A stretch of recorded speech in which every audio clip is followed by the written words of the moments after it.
ආයුබෝවන්. අද මම මේ වීඩියෝ එකකින් ගෙනාවේ පාස්ටා රෙසිපි එකක්. ඉතින් මේක හරියම ලේසියෙන් හදාගන්න පුළුවන් එකක්. අපි බලමු මේක කොහොමද හදාගන්නේ කියලා. මම මේකට අරන් තියනවා ඉස්සු ග්‍රෑම් 200ක්.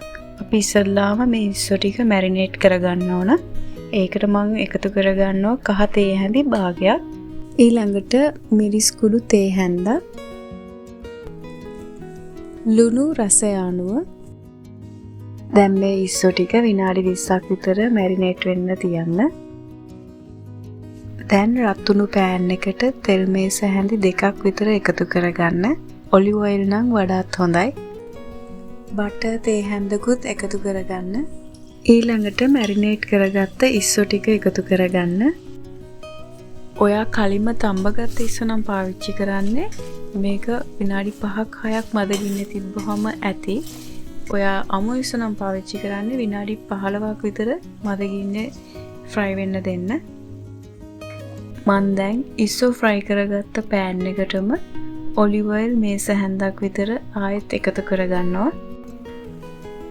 දැන් මේකට කපාගත්ත එක ලොකු ලුණු ගෙඩියකුයි සුදු ලුණු බික් 7-8කුයි එකතු කරගන්නවා.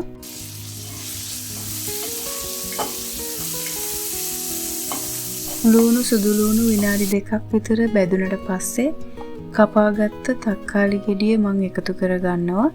මේකට සාමාන්‍ය ප්‍රමාණය තක්කාලි ගෙඩියක් එකතු කරගත්තාම හොඳටම ඇති. කෑලි මිරිස් තේ හැඳි 2ක් එකතු කරගන්න. ගම්බිරිස් තේ හැඳි භාගයක් එකතු කරගන්න.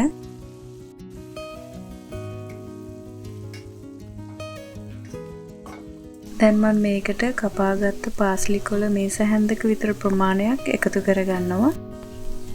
දැන් මේකට ඩබල් ක්‍රීම් මිලිලීටර් 270ක් එකතු කරගන්න.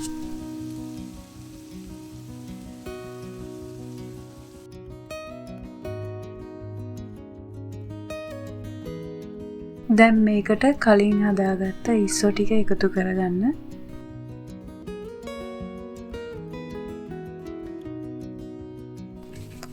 ලුණු රසය අනුව එකතු කරගන්න. දැන් මේ සෝස් එක හදලා ඉවරයි.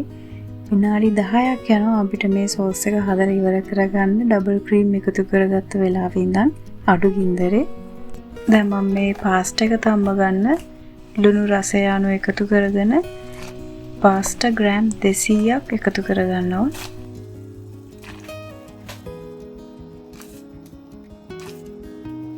මං කලින් හදාගත්ත සෝස් එකට පාස්ටා තම්බගත්ත වතුර වලින් මේස හැඳි 4ක් වගේ එකතු කරගන්නවා මේ සෝස් එකට. එහෙම එකතු කරගත්තාම තවත් එක්ස්ට්‍රා ෆ්ලේවර් එකක් එකතු වෙනවා.